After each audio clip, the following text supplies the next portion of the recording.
Good evening, ladies and gentlemen. Welcome to the New Bedford City Council Chamber. It's a pleasure to have you all here tonight.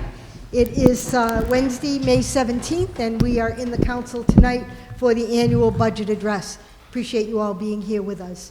We do not have a member of the clergy with us tonight, so if you would kindly take a moment, bow your head, and for whatever your intention is, a moment of silence, please.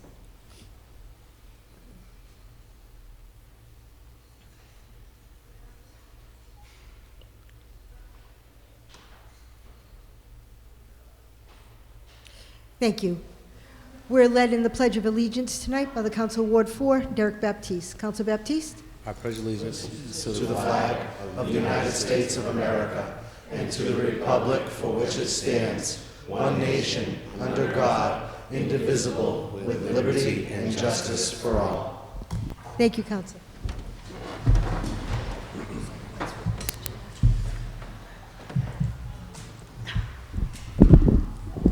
Colleagues, we are in the chamber, all of us together. Council Ward 4, Derek Baptiste. Councilor at Large, Ian Abreu.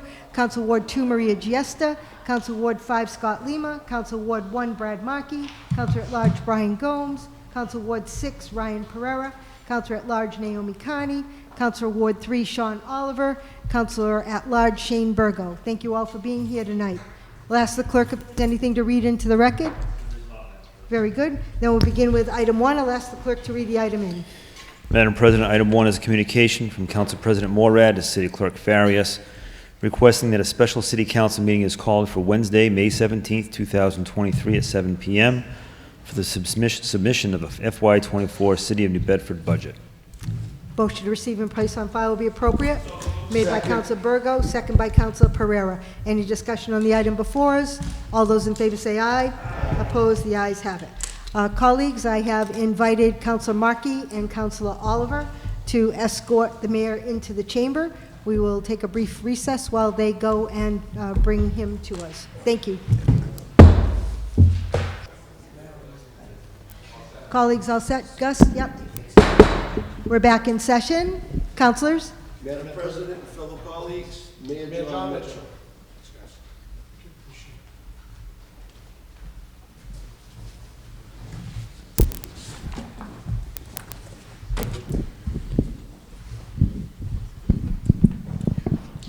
Good evening. Good evening, Madam President. Madam President, members of the City Council, department heads, and residents of New Bedford. I am pleased to submit tonight for your consideration the fiscal year 2024 budget for the City of New Bedford, a spending plan that sustains services at levels our residents expect without unduly burdening taxpayers. The economic and financial climate in which this proposal was crafted is defined by undeniable, solid progress in our city. The local economy has demonstrated remarkable resilience and remains on a firm footing following the COVID-19 pandemic.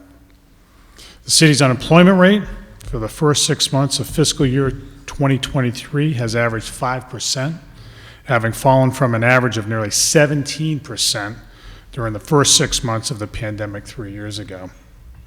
Likewise, after more than a decade of work to establish New Bedford as a leader in the offshore wind industry, this month, the first turbine components are arriving in our port from Europe and in support of the first industrial-scale offshore wind project in America.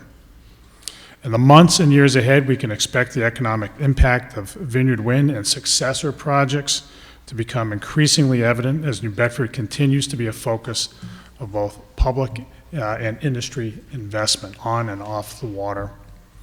Additionally, the American Rescue Plan Act funding has allowed us to direct critical resources toward a range of needs from housing to small business assistance and help the city pay for one-time costs and other budgetary expenses that would have otherwise gone unfunded.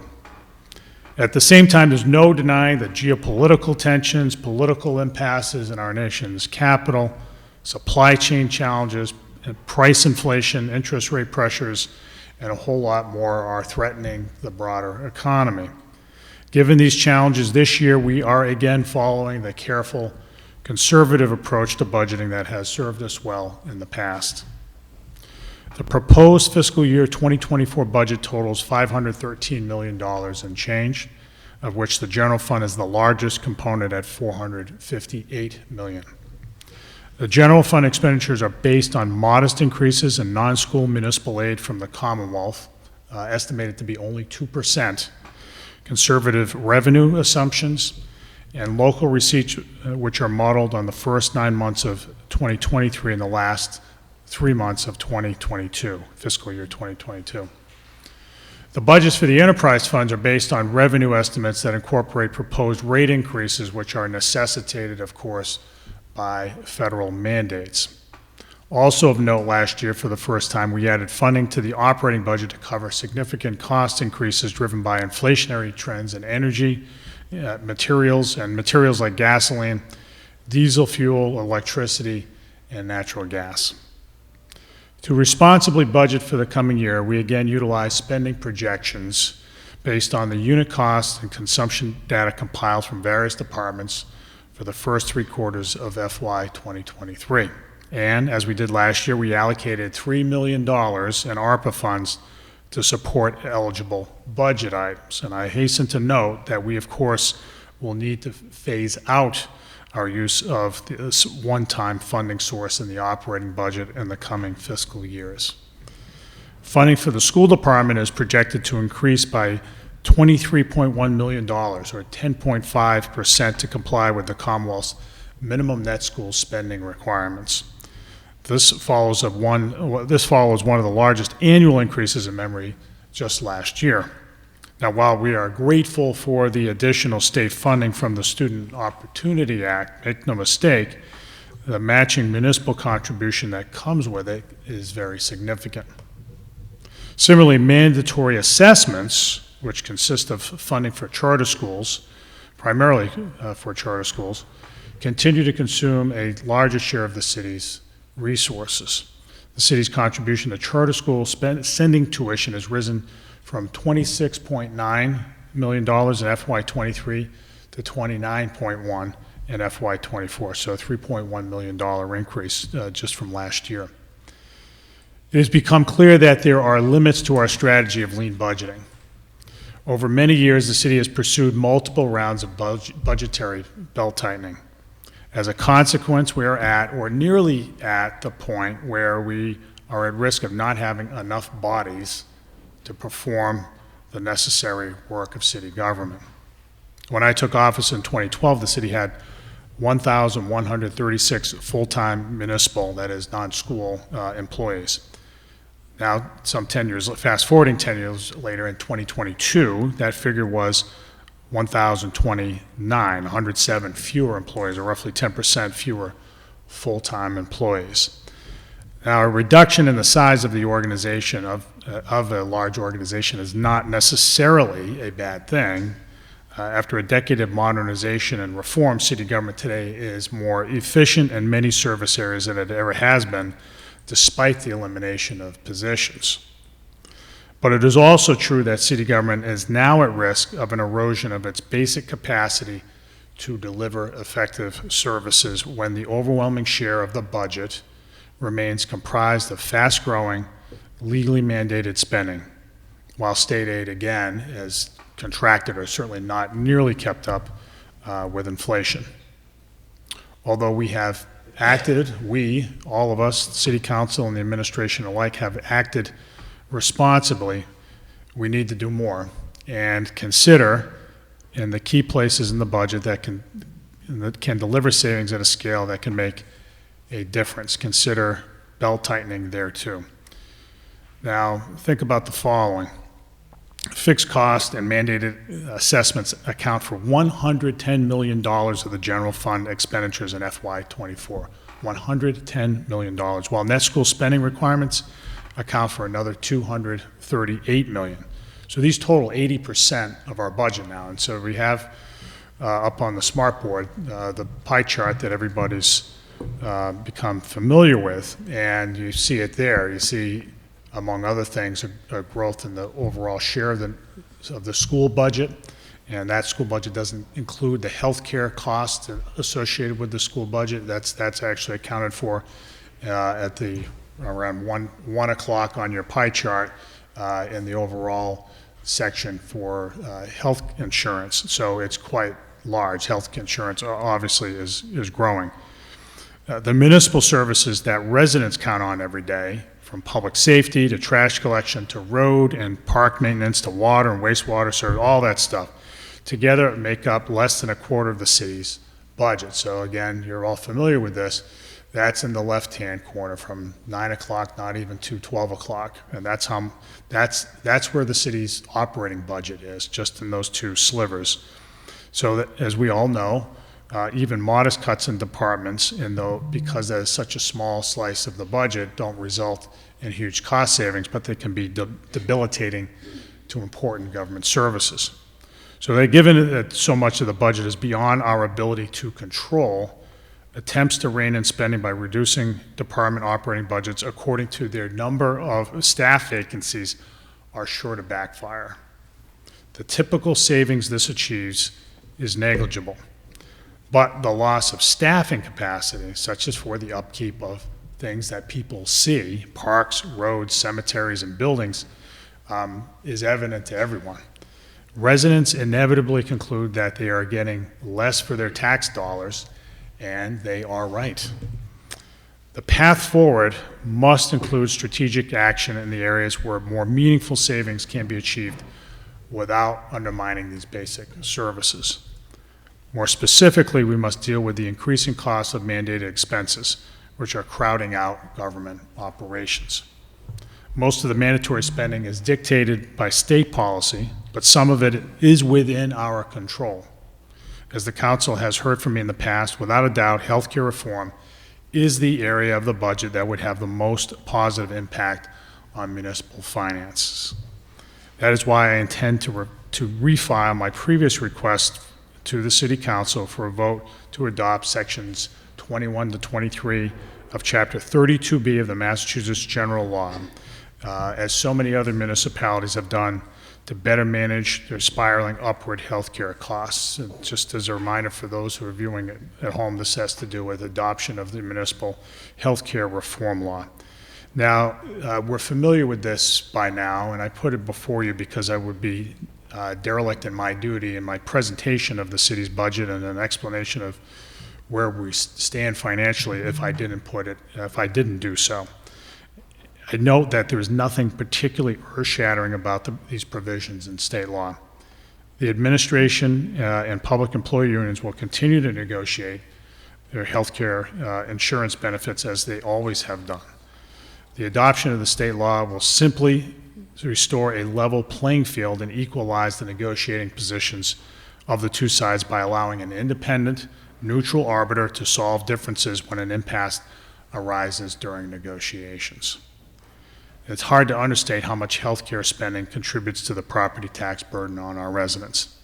Between 2012 and 2023, employee healthcare costs rose nearly $1 million per year every year, and they are accelerating. The proposed budget before you now includes $51.7 million to cover healthcare costs, a full 10% increase over last year. Healthcare is going up by 10%. We are already long overdue in taking action on the issue. Consider the chart on the smartboard, which depicts what you'd expect, what we're all familiar with, and that is an ever-increasing upward trend in healthcare costs for our municipality.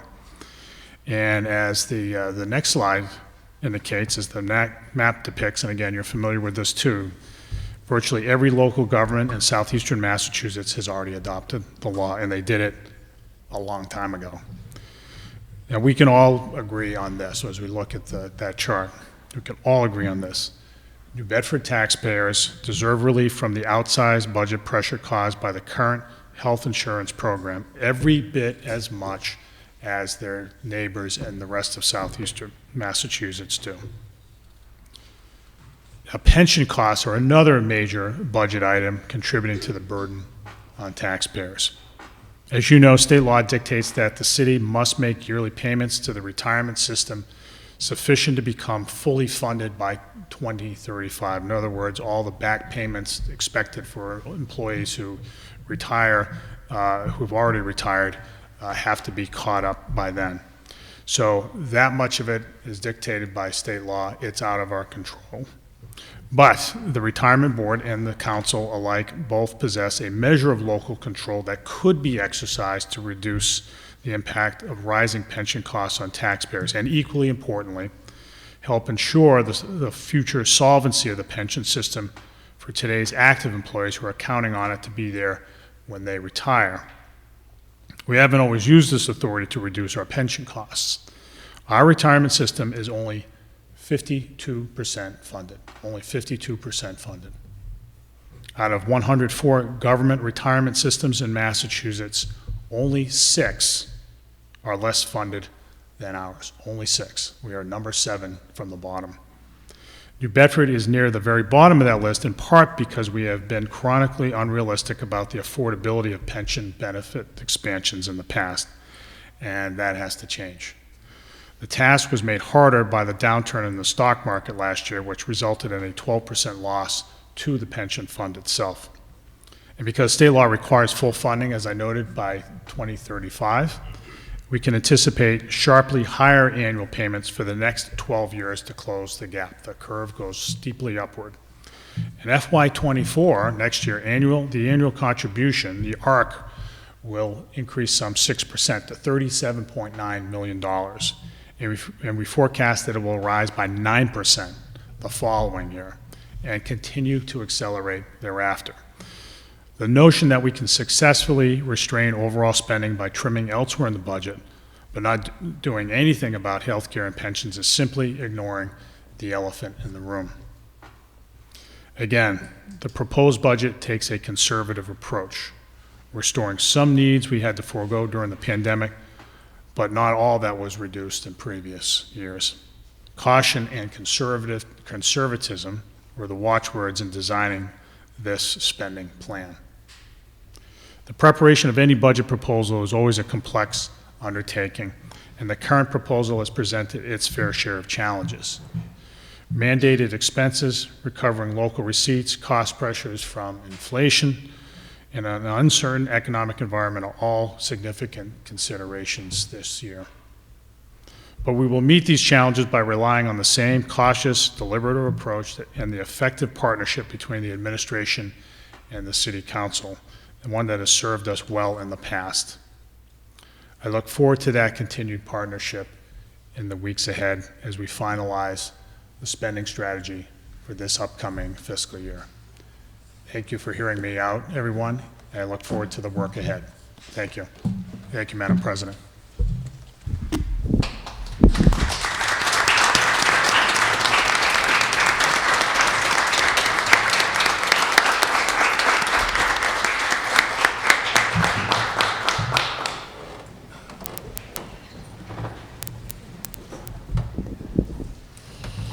All right, very good, colleagues.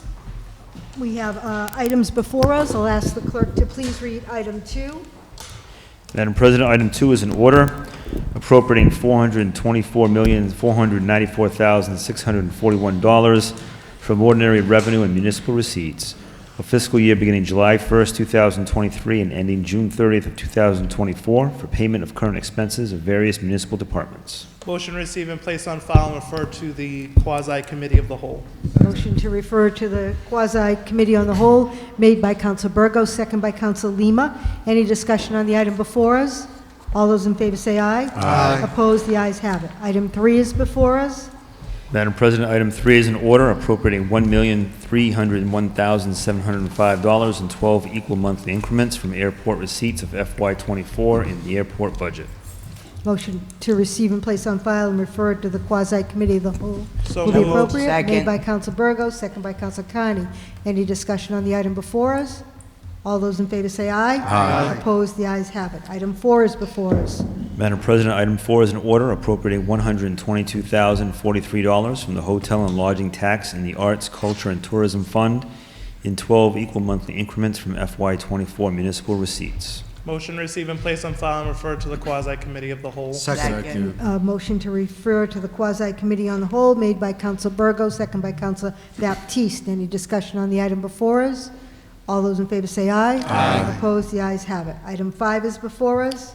Madam President, item 5 is an order appropriating $1,403,610 in 12 equal monthly increments from enterprise fund receipts in FY24 in the Cable Access Enterprise Fund. Motion to receive and place on file and refer to the quasi-committee on the whole. Second. Motion to receive and place on file, refer to the quasi-committee of the whole, made by Counsel Pereira, second by Counsel Carney. Any discussion on the item before us? All those in favor say aye. Aye. Opposed? The ayes have it. Item 6 is before us. Madam President, item 6 is an order appropriating $45,000 now standing to the credit of the account of CCDA traffic handicap parking as follows: $44,500 to the Commission for Citizens with Disabilities, Charges and Services, and $500 to the Commission for Citizens with Disabilities, Supplies and Materials. Motion to Second. receive and place on file and refer to the quasi-committee of the whole, made by Counsel Lima, second by Counsel Carney. Any discussion on the item before us? All those in favor say aye. Aye. Opposed? The ayes have it. Item 7 is before us. Madam President, item 7 is an order appropriating $1,085,203 in 12 equal monthly increments from the enterprise fund receipts of FY24 in the downtown parking account. Second. Same course of action, follow, receive and place on file, and refer to the quasi-committee of the whole, made by Counsel Lima, second by Counsel Carney. Any discussion on the item before us? All those in favor say aye. Aye. Opposed? The ayes have it. Item 8 is before us.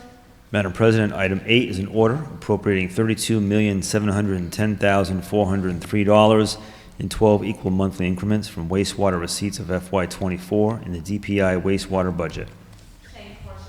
Motion to receive and place on file, and refer to the committee on, quasi-committee of the whole, made by Counsel Giesta, second by Counsel Baptiste. Any discussion on the item before us? All those in favor say aye. Aye. Opposed? The ayes have it. Item 9 is before us. Madam President, item 9 is an order appropriating $18,966,874 in 12 equal monthly increments from water receipts of FY24 in DPI water budget. Motion to receive and place on file, refer to the quasi-committee of the whole, made by Counsel Abreu, second by Counsel Giesta. Any discussion on the item before us? All those in favor say aye. Aye. Opposed? The ayes have it. Item 10 is before us. Madam President, item 10 is an order for the transfer of $2 million from wastewater free cash to the fiscal year 2024 wastewater enterprise fund budget, and that the portion raised by wastewater receipts is hereby reduced by the same amount. Motion to receive and place on file, refer to the quasi-committee of the whole, made by Counsel Burgo, second by Counsel Giesta. Any discussion on the item before us? All those in favor say aye. Aye. Opposed? The ayes have it. Colleagues, you're about to receive the 2024 budget. Motion to receive and place on file will be appropriate. Second. Made by Counsellor Aye. Baptiste, second by Counsellor Pereira. All those in favor say aye. Aye. Opposed? The ayes have it. To the financial team and department heads, we look forward to working with you over the course of the next month and a half. Thank you for presenting a budget to us for consideration. Colleagues, there's nothing further before us tonight. Motion to adjourn. Second. Made by Counsellor Burgo, second by Counsellor Abreu. Any discussion on adjournment? All those in favor say aye. Aye. Opposed? The ayes have it. We are adjourned at 7:26 p.m. Thank you, everyone.